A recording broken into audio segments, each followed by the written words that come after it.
Dr. James Mitchell had spent 15 years studying photographic archives at the New York Historical Society, examining thousands of images that documented the city's complex past.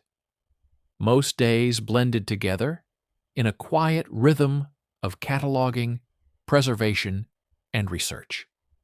But on a humid August morning in 2023, a single photograph would shatter that routine and set him on a path to uncovering one of the most remarkable hidden networks in American history. The portrait arrived in a donation box from an estate sale in Bedford-Stuyvesant, Brooklyn. A modest brownstone had been cleared after its owner, an elderly woman named Margaret Thompson, passed away at 93. Her belongings were sorted, distributed, discarded. Among the items donated to the Historical Society were dozens of glass plate negatives, each one carefully wrapped in yellowed newspaper from 1923. The donation form listed them simply as miscellaneous family photographs, late 19th century. James unwrapped each negative with practiced care, holding them up to the light box in his conservation studio. Most showed typical scenes from the era: stern-faced merchants posing outside their shops, wedding parties gathered on church steps, children dressed in Sunday clothes standing rigidly before studio backdrops. These were the ordinary visual records of lives lived more than a century ago, dignified but unremarkable. Then he lifted the seventh negative from its protective wrapping, and everything changed. 3 women stared back through time. A mother, perhaps 40 years old, sat centered in an ornate wooden chair. Her daughters, who appeared to be in their late teens or early 20s, stood on either side.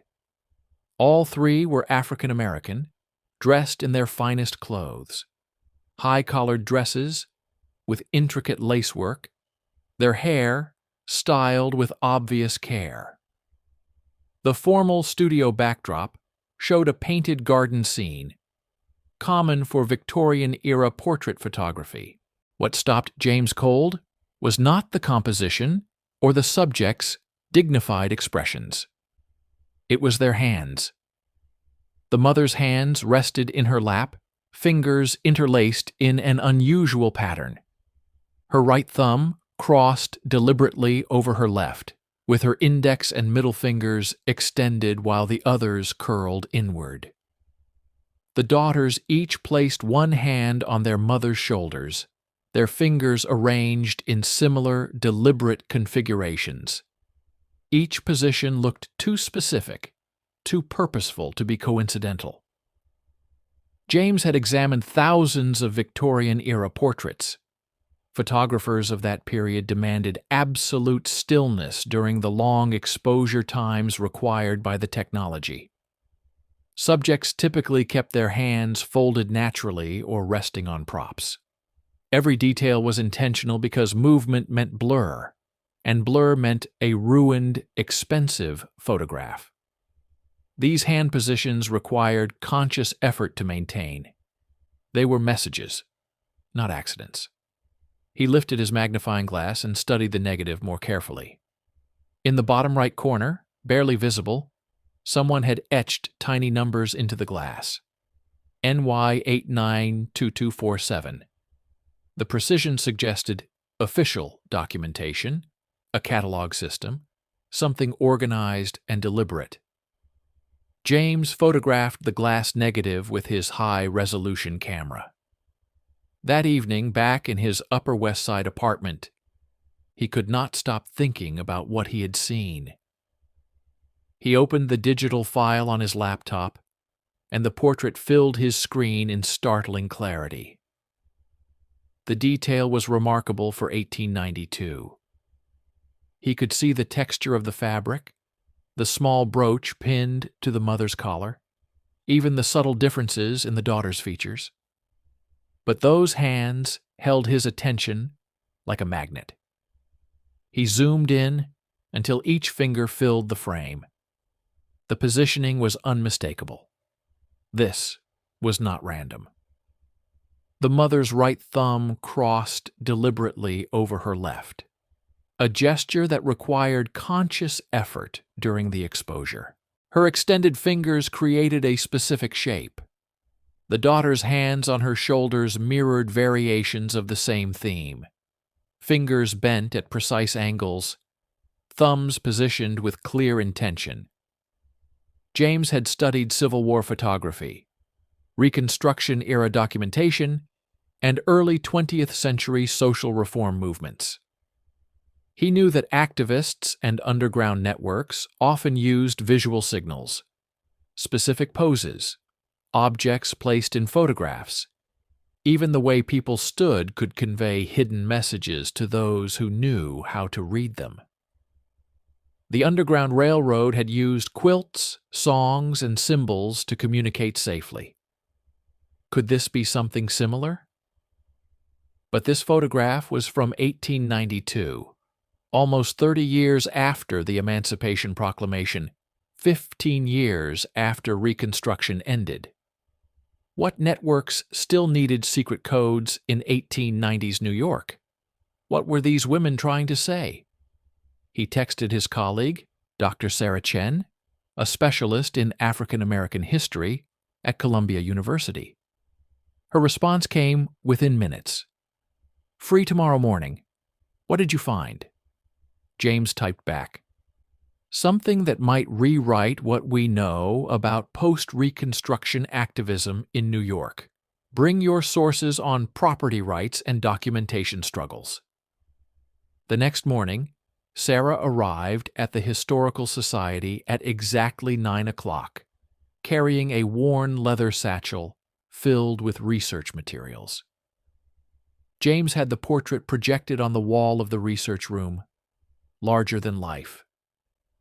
The three women gazed down at them with quiet dignity, their hands frozen in those mysterious positions. "Look at their hands," James said, pointing with a laser pointer. Every finger positioned deliberately. Sarah approached the projection, her eyes narrowing as she studied the image. She set down her bag and pulled out a thick folder.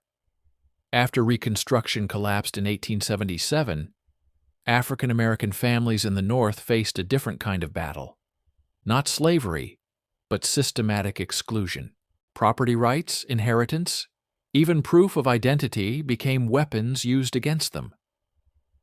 She spread documents across the table: legal papers, city records, newspaper clippings from the 1880s and 1890s. New York was not the progressive haven people imagine. Black families struggled to maintain property ownership, establish businesses, prove legal marriages. Many had fled the South with nothing but their word. No birth certificates, no marriage licenses, no documentation. James picked up a yellowed newspaper from 1891. The headline read, "Property Dispute in Harlem. Family claims ownership without documentation." "Exactly," Sarah continued. "I have been researching mutual aid societies from this period. African American communities created networks to help each other navigate these systems. They pooled resources to hire lawyers, shared information about sympathetic officials, created their own verification systems when the official ones excluded them." "Secret networks," James said quietly. "Not secret in the sense of hidden," Sarah corrected. "Secret in the sense of parallel, operating alongside official systems, using methods that white authorities either did not notice or did not understand." James turned back to the portrait. What if this is not just a family photograph? What if it is documentation? The question hung in the air between them, heavy with possibility. The three women in the portrait seemed to watch them, waiting across 131 years for someone to finally understand their message. Their hands, positioned with such deliberate care in that Brooklyn studio in 1892, held secrets that could reshape how historians understood resistance, resilience, and survival, in an era that tried to erase their very existence. The morning after James and Sarah's discovery, the initial spark of curiosity had become a burning obsession. They sat together in the Historical Society's research room, the enigmatic portrait projected large on the wall. Each digit of each hand, each angle and curve, beckoned them to look deeper. What at first seemed a family pose now felt more like encrypted testimony, silent, calculated, urgent. Sarah, her expertise rooted in the history of African American communities in post-Reconstruction New York, fanned old legal documents, birth and marriage certificates, mutual aid society records, and newspaper clippings across the table. She explained to James that marginalized families in the 1880s and 1890s often lacked official documentation. Records had been destroyed in the war or never made for those born into slavery. In the North, hostile bureaucracy and racism made even the simplest official processes fraught with peril. But communities adapted. They built parallel systems for identity, property, and trust. If the government ignored you, your community became your state. James realized that if the portrait's hand gestures were documentary, they had to be intentional and systematic. To decode the message, they needed expertise in cryptography and Victorian communication systems. He reached out to Dr. Marcus Thompson, a Columbia professor and leading expert on 19th century visual cryptography. Marcus arrived at the Society that afternoon, bringing a laptop loaded with image analysis software. He methodically digitized each hand from the portrait, tracing the lines, comparing them with hundreds of gestures from known secret codes, the Underground Railroad, fraternal orders, and labor unions. Victorian codes can appear arcane now, Marcus explained, but for those who used them, they were practical and poetic, based on mutual knowledge. Together they pored over the mother's hand, thumb crossed, fingers arranged, not for comfort, but in purposefully shaped signals. The daughter's hands on their mother's shoulders mirrored and diverged. A clear sign of variations on a deliberate theme. It's not a single code, Marcus observed, his voice building in excitement.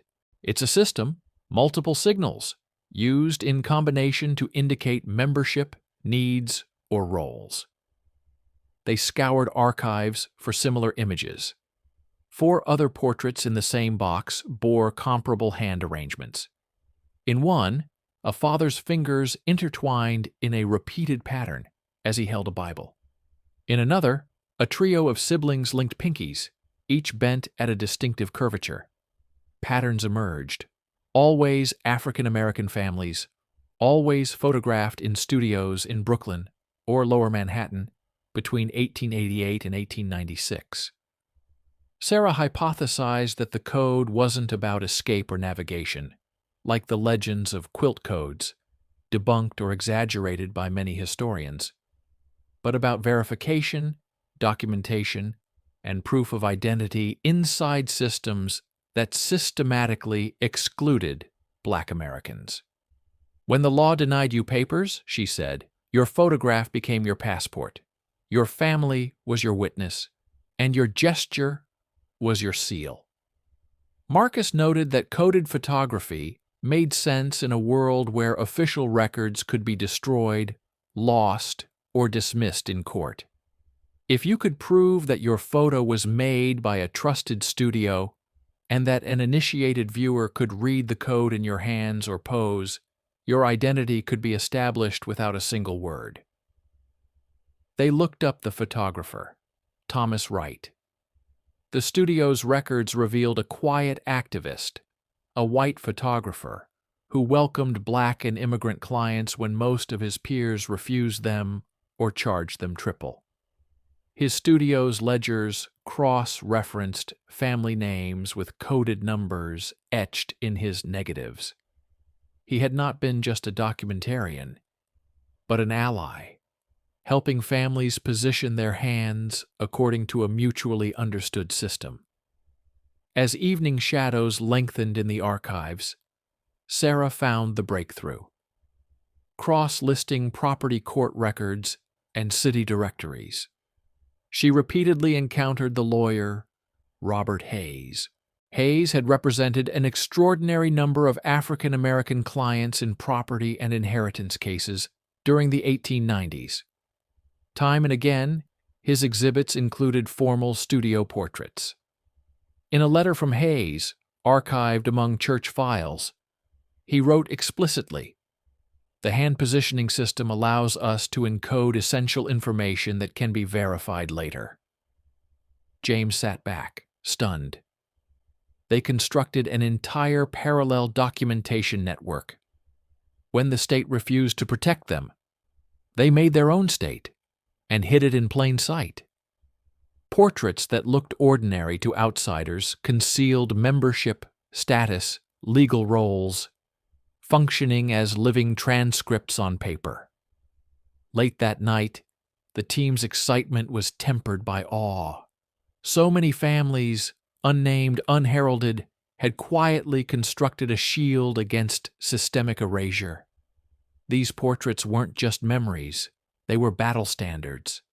Every pose, every finger, every carefully staged photograph was resistance disguised as decorum. And finally, thanks to James, Sarah, and Marcus, the code would again be read, and history itself rewritten. The morning after deciphering the mysterious hand codes, James Mitchell, Sarah Chen, and Marcus Thompson found themselves staring at more than just a family portrait. They had located the open door to an entire hidden world. Their late-night breakthrough connected the sitting of a single mother and daughters with a wider network of documentation, community resilience, and quiet rebellion against the forces of erasure. They began with the numbers etched onto the glass plate, NY892247. It cross-referenced city directories, studio ledgers, and court exhibits.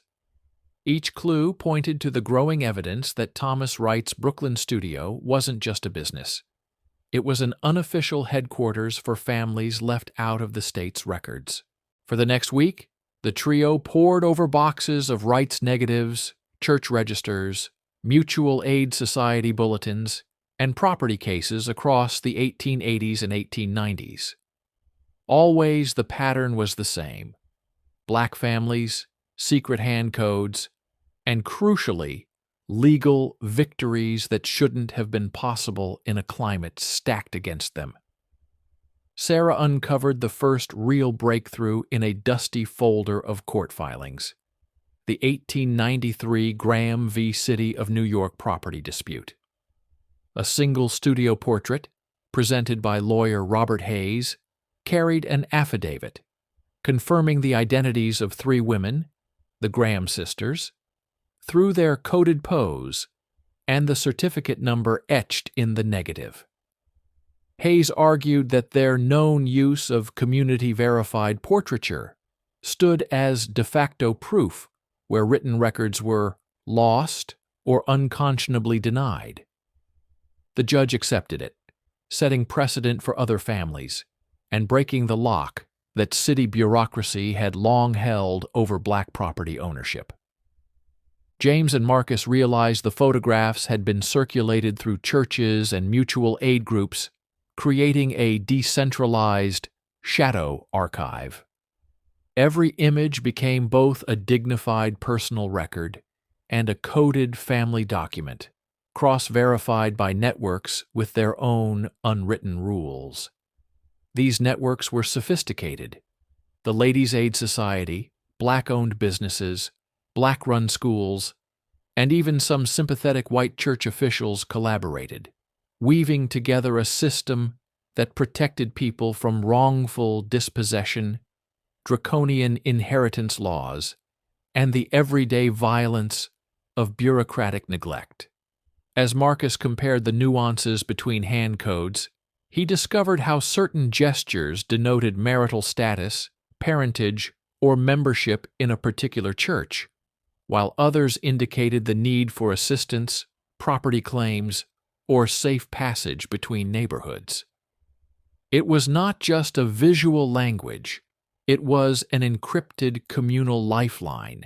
Sarah traced these lines through city records and personal letters, confirming that Wright worked at minimal cost, often documenting families on Sundays when the legal offices were quiet and social scrutiny low.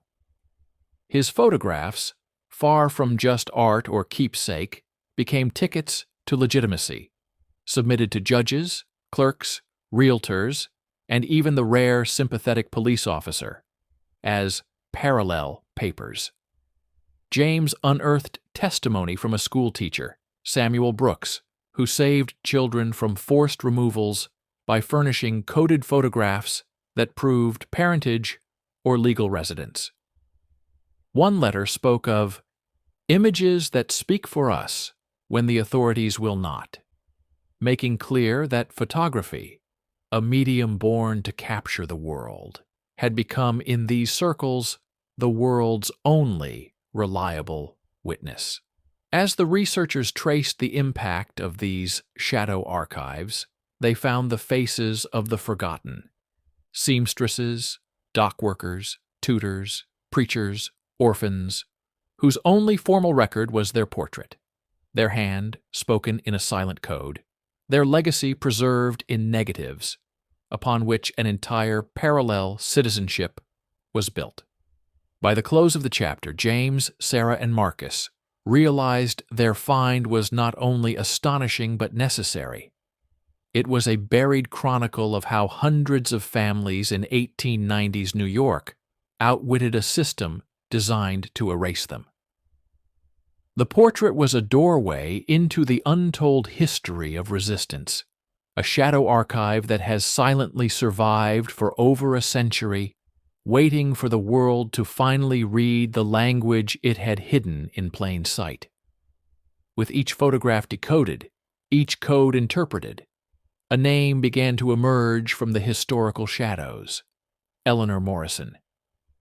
She was the mother in the original portrait, the woman whose hands had been positioned with such deliberate care in Thomas Wright's studio in 1892. But who was she? And what role did she play in the vast network that James, Sarah, and Marcus had uncovered? James received a phone call that changed everything. Patricia Johnson, the woman who had sold the estate containing the glass plate negatives, responded to his earlier inquiry. She was Eleanor's great-great-granddaughter, and she had stories to tell.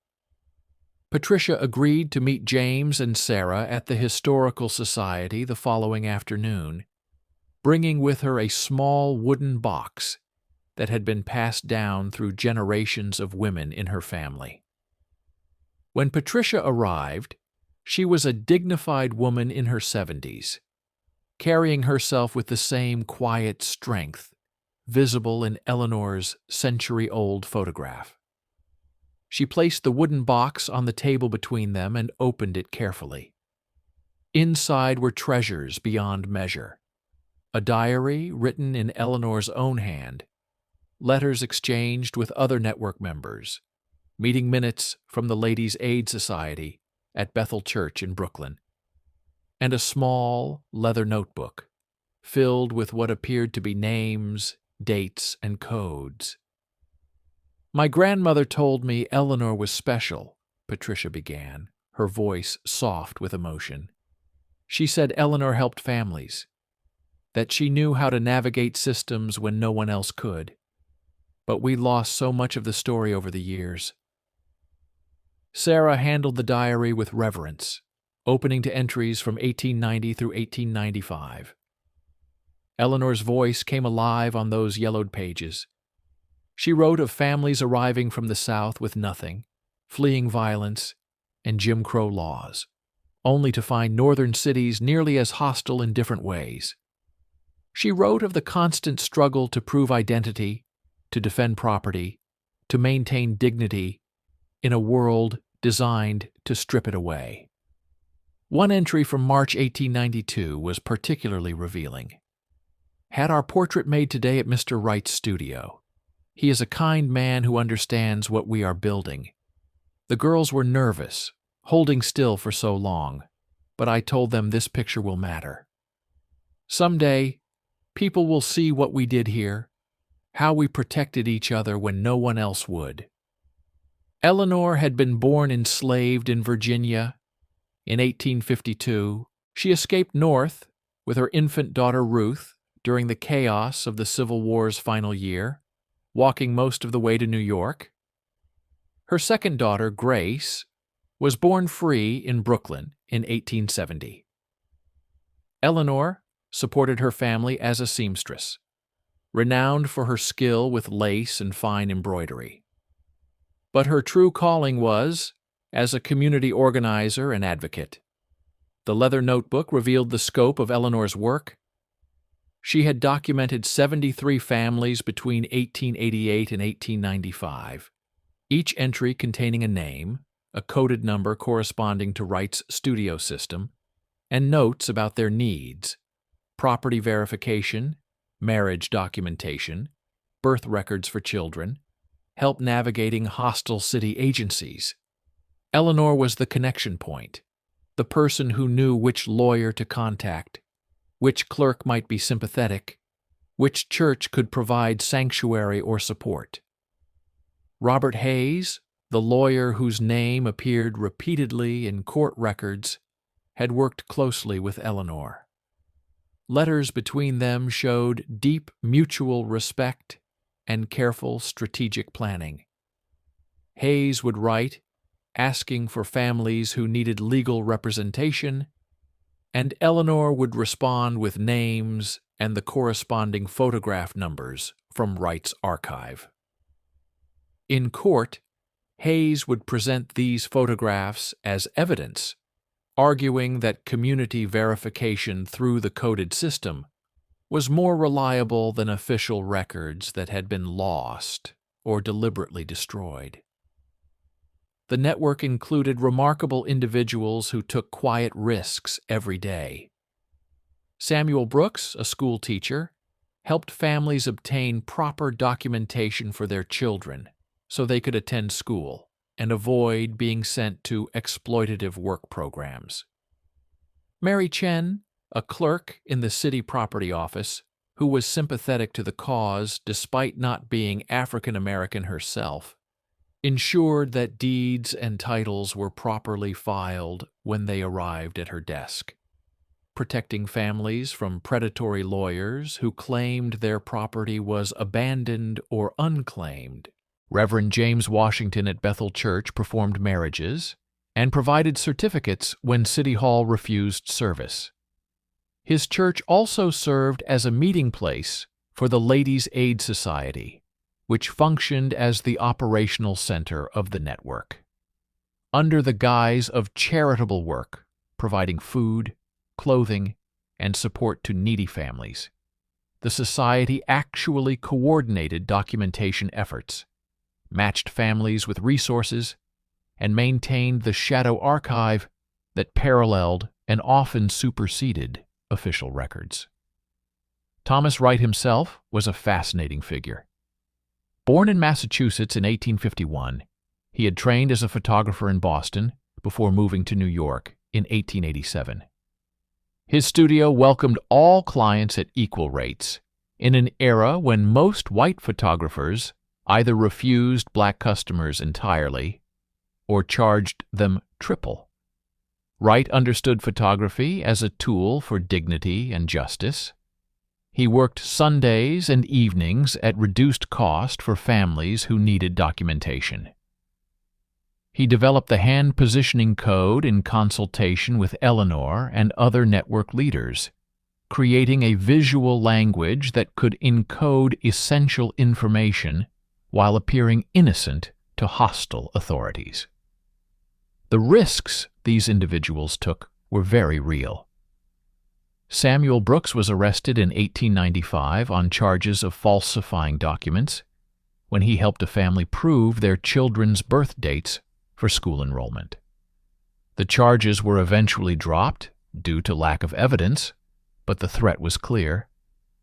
Mary Chen faced pressure from supervisors who noticed her tendency to approve applications from black families.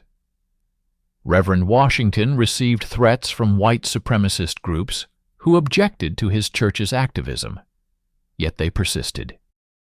The network helped hundreds of families during its active years, roughly 1888 to 1897. Families obtained property deeds that protected their homes from seizure. Children gained access to education. Marriages were legally recognized, ensuring inheritance rights and family stability. It was not a perfect system. It could not erase systemic racism or guarantee safety, but it provided practical help when official channels offered only barriers. Eleanor Morrison continued her work until her death in 1919 from influenza. By then, the original network had evolved as some members died or moved away, and new systems emerged to address changing needs. But the photographs remained, silent witnesses to a remarkable chapter of resistance and community resilience. Patricia's grandmother Ruth, one of the daughters in that 1892 portrait, rarely spoke of those early years, the trauma and struggle too painful to revisit. But she kept her mother's diary and notebook, passing them down with the instruction that someday someone would understand their importance. Now, 131 years later, James, Sarah, and Marcus sat with Patricia in the Historical Society, finally reading the full story. Eleanor Morrison and her network had built justice in secret when official America denied it. They had created documentation when records were destroyed. They had protected dignity when the world tried to strip it away. And they had done it all hidden in plain sight, their resistance coded in the language of hands arranged just so, preserved on glass plates that would outlive them all, waiting for the moment when their story could finally be told. In the hushed halls of the Historical Society, James, Sarah, Marcus, and Patricia gathered once again, surrounded by relics of the past. The portrait of Eleanor Morrison and her daughters now hung at the center of a special exhibition, its presence magnetic, a window into a world both foreign and eerily familiar. News had spread of the discovery. The exhibit drew visitors from around the city, descendants of other families, historians, and everyday people moved by the hidden story. The exhibit's opening day was unforgettable. Patricia brought not just her mother and granddaughter, but a circle of newfound relatives. Names previously only inked in Eleanor's diary now stood together in celebration. Church records, census data, and oral histories had brought distant branches of her family back into contact, their generational stories reconnecting like pieces of a sprawling genealogical puzzle. The sense of reunion, of finding your history alive after so many years, was electric. But the revelation stretched even further. James and Sarah, with Marcus's cryptographic findings, had traced coded portraits to over 60 families. They invited several descendants whose ancestors appeared in the right archive. Some, like Thomas Hayes, knew their grandparents fought for justice, but never suspected the existence of a formal network. Others, like Grace Brooks, brought bittersweet memories of risk and quiet courage, stories once discounted, now vindicated by photographic evidence.